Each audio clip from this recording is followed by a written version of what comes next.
Assalamualaikum warahmatullahi wabarakatuh.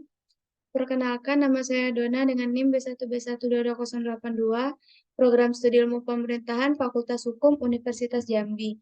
Di sini, saya ingin melanjutkan penjelasan tentang APBD, tapi di sini adalah lanjutan tentang APBD Desa atau APBDes. Sebelumnya, saya ingin menjelaskan sedikit tentang APBD Desa. APB Desa adalah singkatan dari Anggaran Pendapatan dan Belanja Desa, merupakan peraturan desa yang memuat sumber-sumber penerimaan dan alokasi pengeluaran desa dalam kurun waktu 1 tahun. APB Desa terdiri dari pendapatan desa, belanja desa, dan pembiayaan. Rancangan APB Desa dibahas dalam musyawarah perencanaan pembangunan desa. Kepala Desa bersama Badan Permusyawaratan Desa atau BPD menetapkan APBD setiap tahun dengan peraturan desa. Semua penerimaan uang melalui rekening desa yang merupakan hak desa dalam 1 tahun anggaran yang tidak perlu dibayar kembali oleh desa. Adapun pendapatan desa berasal dari pendapatan asli desa, yakni dari hasil usaha, hasil aset, swadaya, partisipasi, dan gotong royong, dan lain-lain pendapatan asli desa yang sah. Lalu, pendapatan desa juga berasal dari transfer, yakni dana desa, bagian dari hasil pajak daerah kabupaten atau kota, dan retribusi daerah, alokasi dana desa atau ADD, bantuan keuangan dari APBD provinsi, dan bantuan keuangan APBD kabupaten atau kota. Selanjutnya, pendapatan desa juga dapat berasal dari pendapatan lain. Itu bisa berupa hibah dan sumbangan dari pihak ketiga yang tidak mengikat dan lain-lain pendapatan yang sah. Pendapatan desa yang sah. Semua pengeluaran dari rekening desa yang merupakan kewajiban desa dalam 1 tahun anggaran tidak akan diperoleh pembayarannya kembali oleh desa. Belanja desa dipergunakan dalam rangka mendanai penyelenggaraan kewenangan desa. Adapun klasifikasi belanja desa terdiri atas penyelenggaraan pemerintahan desa, pelaksanaan pembangunan desa, pembinaan kemasyarakatan desa, pemberdayaan masyarakat desa, dan belanja tak terduga. Klasifikasi belanja tersebut dibagi dalam kegiatan yang sesuai dengan kebutuhan desa yang telah dituangkan dalam Rencana Kerja Pemerintah Desa atau RKPDes, dan seluruh kegiatan belanja tersebut bermuara pada kegiatan belanja pegawai, belanja barang, dan jasa belanja modal. Pembiayaan desa terdiri dari penerimaan pembiayaan dan pengeluaran pembiayaan. Adapun penerimaan pembiayaan ialah sisa lebih perhitungan anggaran atau silpa tahun sebelumnya. Pencairan dana cadangan dan hasil penjualan kekayaan desa yang dipisahkan. Sedangkan pengeluaran pembiayaan adalah pembentukan dana cadangan dan penyertaan modal desa.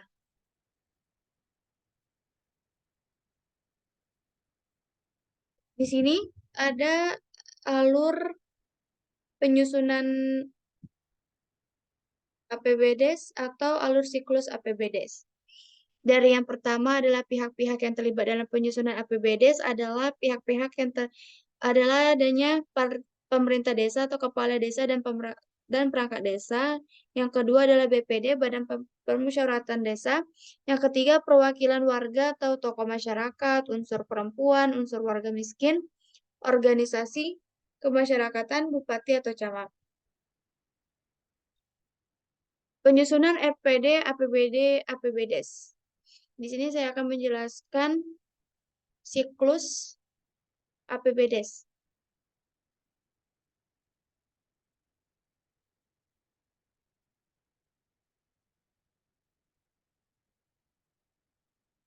Di sini adanya penyusunan RPD APBDes. Yang pertama, atas perintah Kepala Desa, Sekretaris Desa mengkoordinasikan penyusunan rancangan APBDes berdasarkan RKP Desa tahun berkenaan dan pedoman penyusunan APBDes yang diatur dengan peraturan Bupati atau Wali Kota setiap tahun. Rancangan APBDes yang telah disusun merupakan bahan penyusunan rancangan peraturan desa tentang APBDes. Yang kedua, Sekretaris Desa menyampaikan rancangan peraturan desa tentang APBDes kepada Kepala Desa.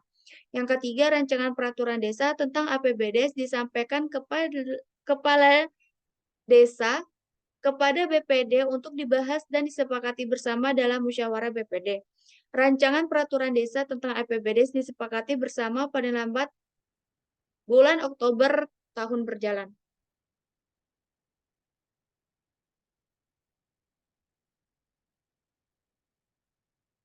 Selanjutnya, atas dasar kesepakatan bersama Kepala Desa dan BPD, Kepala Desa menyiapkan rancangan peraturan Kepala Desa mengenai penjabaran APBD. Sekretaris Desa mengkoordinasikan penyusunan rancangan peraturan Kepala Desa. Rancangan peraturan ke desa tentang APBD disampaikan Kepala Desa kepada Bupati atau Wali Kota melalui camat atau sebutan lain paling lambat 3 hari sejak disepakati untuk dievaluasi. Penyampaian rancangan peraturan desa tentang APBD dilengkapi dengan dokumen paling sedikit meliputi adanya surat pengantar, rancangan peraturan desa mengenai RKPDes, peraturan desa mengenai kewenangan, peraturan desa mengenai pembentukan, peraturan desa mengenai penyertaan modal. Yang keenam, adanya penyampaian hasil evaluasi. Yang ketujuh, Kepala Desa menetapkan rancangan perdes. Yang kedelapan, Kepala Desa menetapkan rancangan peraturan Kepala Desa tentang penjabaran APBD sebagai peraturan pelaksana dari peraturan desa tentang APBD. Yang kesembilan, Kepala Desa menyampaikan peraturan desa. Yang kesepuluh, Kepala Desa menyampaikan informasi mengenai APBD kepada masyarakat melalui media informasi. Informasi dimaksud paling sedikit memuat APBD, pelaksana kegiatan anggaran dan tim yang melaksanakan kegiatan, dan yang terakhir adalah alamat pengaduan.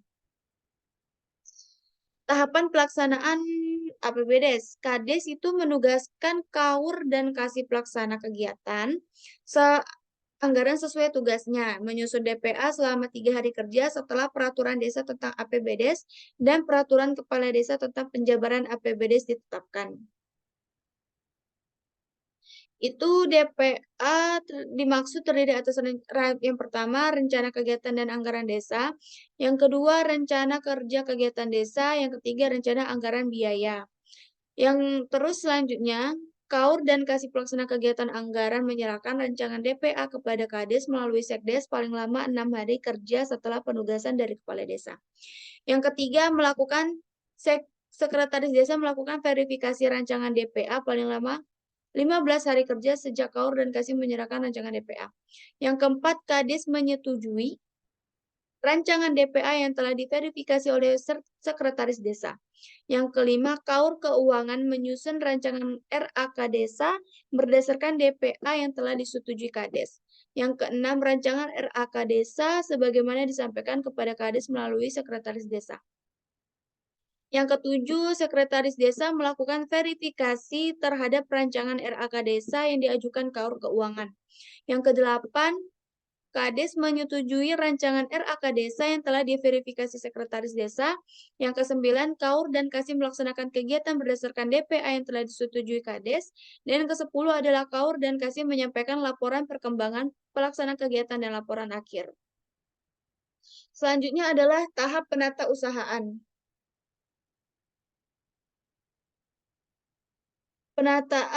Penata usahaan pelaksanaan APBD dilakukan oleh Bendahara Desa. Selanjutnya pelaporan. Pelaporan pelaksanaan APBD kepada Bupati itu adanya laporan semester pertama dan laporan semester akhir tahun. Dan selanjutnya adanya tahapan laporan dan pertanggungjawaban. Di tahapan pelaporan pelaksanaan APBD itu semester 1 adalah sebagai berikut. Adanya Kades menyusun laporan berdasarkan laporan dari KAUR dan kasih pelaksana. Kades menyampaikan laporan pelaksanaan APBD semester pertama kepada Bupati atau Wali Kota melalui camat. Yang ketiga, Kades menginformasikan laporan APBD kepada masyarakat melalui media informasi. Informasi yang disampaikan paling sedikit memuat adanya laporan realisasi APBD, laporan realisasi kegiatan yang belum selesai atau tidak terlaksana sisa anggaran, dan alamat pengaduan. Tahapan selanjutnya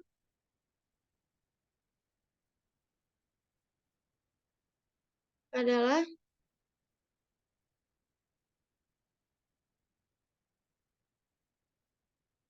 laporan pertanggungjawaban.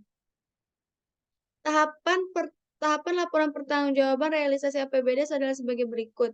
Yang pertama, Kades menyusun laporan pertanggungjawaban berdasarkan laporan dari KAUR. Yang kedua, Kadis menyampaikan laporan pertanggungjawaban kepada bupati atau wali kota melalui camat dalam bentuk peraturan desa, disertai dengan laporan keuangan, laporan realisasi kegiatan, dan daftar program sektoral. Yang ketiga, Kadis menginformasikan laporan realisasi APBDes kepada masyarakat melalui media informasi. Di sini adanya salah satu pemaparan tentang laporan APBDes pemerintah desa Mekarsari tahun anggaran 2022.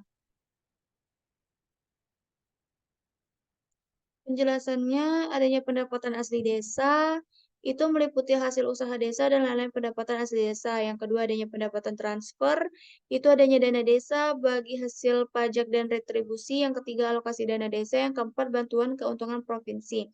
Yang ketiga, pendapatan lain-lain itu meliputi koreksi kesalahan belanja tahun-tahun sebelumnya. Yang kedua, bunga bank.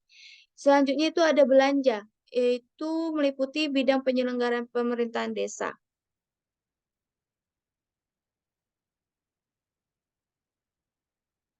Selanjutnya,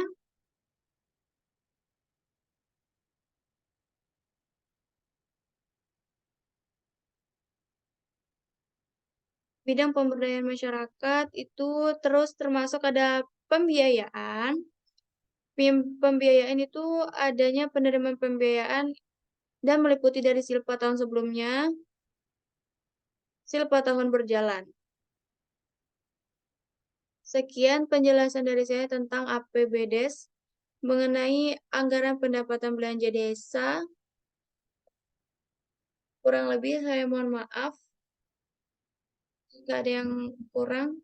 Saya tutup. Wabillahi taufiq wal hidayah. Wassalamualaikum warahmatullahi wabarakatuh.